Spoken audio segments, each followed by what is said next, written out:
Hello student, चलिए अब हम लोग डिस्कस करते हैं लिम्फेटिक सिस्टम। तो लिम्फेटिक सिस्टम को हम लोग रेटिकुलो एंडोथेलियल सिस्टम भी कहते हैं। ये हम लोगों के 5 मार्क्स और 10 मार्क्स का क्वेश्चन हो सकता है, पूरा लिम्फेटिक सिस्टम ही क्यों ना है। सो लिम्फेटिक सिस्टम में हम लोग पढ़ेंगे लिम्फ के बारे में, जो कि एक फ्लूइड है, जिससे हम लोगों का ब्लड है वैसे ही उस फ्लूइड है लसिका तंत्र में। ब्लड जैसे ब्लड वेसल्स पढ़ते हैं, तो यहाँ पर हम लोग लिम्फ वेसल्स के बारे में पढ़ेंगे, स्प्लीन, थाइमस और कुछ म्यूकोजा एसोसिएटेड लिम्फोइड टिश्यूज के बारे में जानेंगे। सो लिम्फेटिक सिस्टम का एक्चुअल में वर्क क्या है, तो आप यहाँ पर देख रहे हैं कि हार्ट से ब्लड पंप हो रहा है आर्टरीज में, और आर्टरीज में फिर आर्टरियोल्स, आर्टरीज से फिर कैपिलरीज बने, कैपिलरीज फिर ड्रेन होकर अल्टीमेटली वो वेन की तरफ फिर वापस हार्ट में चला जाता है। लेकिन जो यहाँ पे जो लीकेज हुआ वो कहाँ जाएगा, तो वो जो लीकेज हुआ फ्लूइड जो कि एक्स्ट्रा सेलुलर फ्लूइड के फॉर्म में प्रेजेंट रहता है सेल्स के बाहर में, वो ड्रेन होके, ड्रेन मतलब वहां से निकल के वो एक वेसल्स के अंदर घुस जाते हैं, और ये लिम्फ वेसल्स है। तो लिम्फ वेसल से होते हुए वो वापस हार्ट में चले जाते हैं। तो आपने देखा कि जो ब्लड का जो सर्कुलेशन है वो मल्टीपल डायरेक्शन में है, मल्टी डायरेक्शन है, लेकिन जो लिम्फ का जो डायरेक्शन है वो देखिए सीधे वो हार्ट में ही है, मतलब एक ही जगह डायरेक्शन है, सिर्फ यूनिडायरेक्शनल है। तो सबसे पहला तो जो भी माइक्रो ऑर्गेनिजम्स हैं या डेब्रिस है, सेल के डेब्रिस हैं, वो अगर यहाँ पर है एक्स्ट्रा सेलुलर फ्लूइड में प्रेजेंट है तो वो अल्टीमेटली वो साफ हो जाएंगे। एक्स्ट्रा सेलुलर फ्लूइड जो है वो एक्सेस फ्लूइड वो भी ड्रेन हो रहा है, और साथ साथ में ये ट्रांसपोर्ट करते हैं फैट्स को। तो स्मॉल इंटेस्टाइन से फैट्स का जो भी सिंपलेस्ट फॉर्म है फैटी एसिड, वो एब्जॉर्ब होके सेंट्रल लैक्टियल्स के द्वारा हमारे ब्लड के सर्कुलेशन में आ जाते हैं। और जैसा कि मैंने बताया कि लिम्फ रहता है, लिम्फ में टी सेल्स रहेंगे, तो फिर इससे क्या होगा, इम्यूनिटी। तो एक और इम्पॉर्टेंट काम है इम्यूनिटी। तो 4 ये काम आपको लिखना ही है अपने नोट्स में।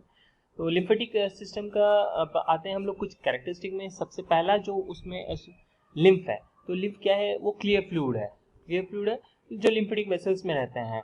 ऐसे अगर बोला जाए कि अगर उसमें फैट्स अगर मिल जाता है तो उसका जो कलर होता है वो मिल्की हो जाता है, लेकिन वो रहता है क्लियर फ्लूइड, सेम प्लाज्मा की तरह ही रहता है, सेम सेम।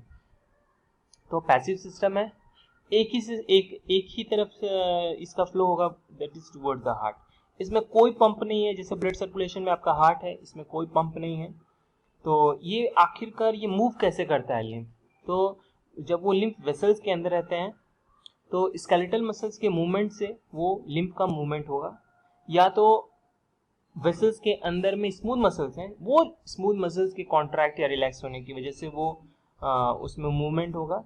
और साथ साथ में हमारा जो ग्रेविटी है वो उसके ऊपर भी डिपेंड करता है।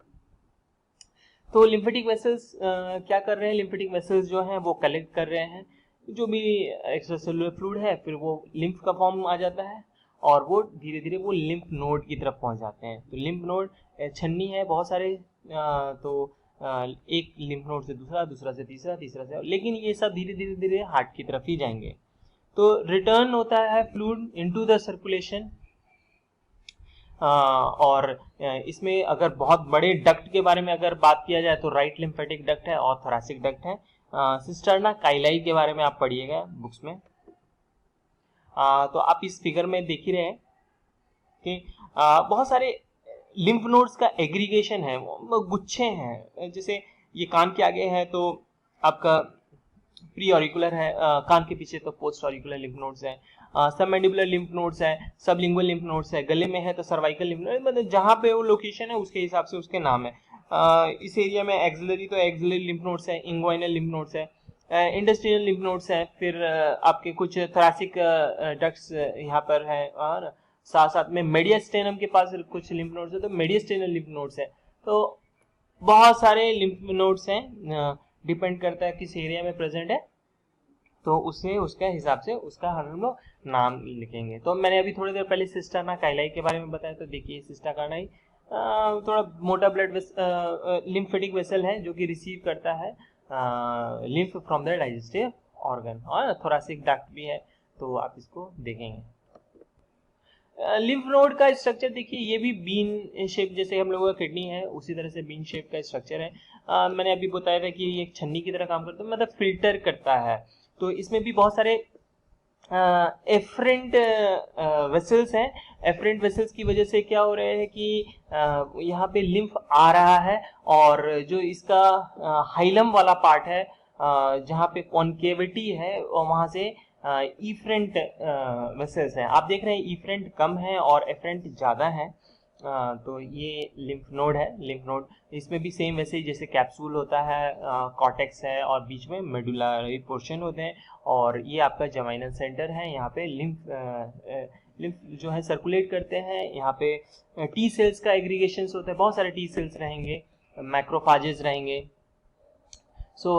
मैक्रोफाज आप समझते हैं कि वो एंगल्फ करते हैं माइक्रो ऑर्गेनिजम्स को, और साथ साथ में लिम्फोसाइट्स मैंने आपको बताया ही, वो क्योंकि वो इम्यून रिस्पॉन्स, हम लोगों का सेलुलर इम्यूनिटी के लिए रिस्पॉन्सिबल है। लिम्फ जो है वो आपके नोड टू नोड ट्रांसफर होते हैं। तो लिम्फ एंटर्स द कॉन्वेक्स, जो कॉन्वेक्स सरफेस है, क्योंकि वहाँ पे बहुत सारे एफरेंट लिम्फेटिक वेसल्स हैं, और इफरेंट से वो बाहर की तरफ निकलेंगे, और एफरेंट जो है वो ज़्यादा रहेंगे इनका एज कम्पेयर टू जो इफरेंट है, और एफरेंट जो है वो कॉन्केव पोर्शन में रहते हैं ज़्यादातर लिम्फ नोड्स के।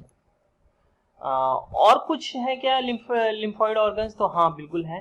तो लिम्फॉइड ऑर्गन्स में आपने कभी सुना होगा वॉल्डेयर्स रिंग होते हैं। वॉल्डेयर्स रिंग जो कि हमारे ओरोफेरेंजियल इस्थमस में है। सो यहाँ पर नहीं, मुंह के ऊपर नहीं है, हम लोगों के गले और जो मुंह के बीच में जो जंक्शन है, जो इसको ओरोफेरेंजियल इस्थमस बोलते हैं, तो वहाँ पे एग्रीगेशन ऑफ लिम्फ नोड्स हैं। तो इस नोड के बारे में पढ़िएगा, बहुत इंपॉर्टेंट है। इस रिंग को हम लोग वॉल्डेयर्स रिंग बोलते हैं। वॉल्डेयर्स रिंग शॉर्ट नोट खुद में बनता है, तो वॉल्डेयर्स रिंग जो कि टॉन्सिल्स के एग्रीगेशन है।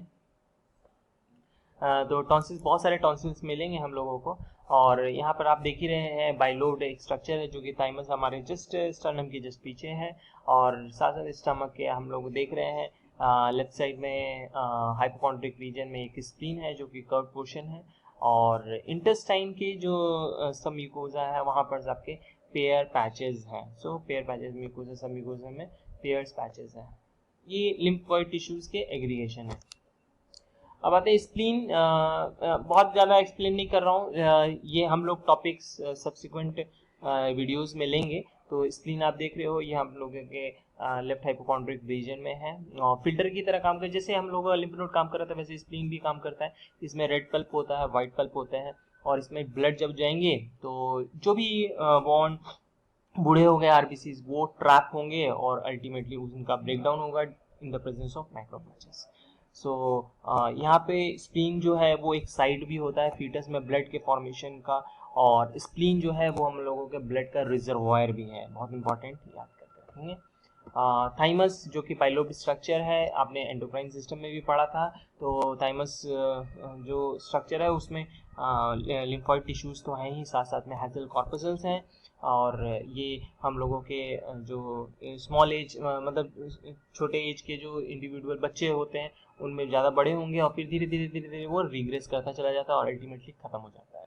प्रोड्यूस करता है जो हार्मोन, उसको थाइमोसिन बोलते हैं, जिसकी वजह से जो हमारे लिम्फोसाइट्स हैं वो टी लिम्फोसाइट्स में चेंज होंगे, इमेच्योर से मैच्योर होंगे।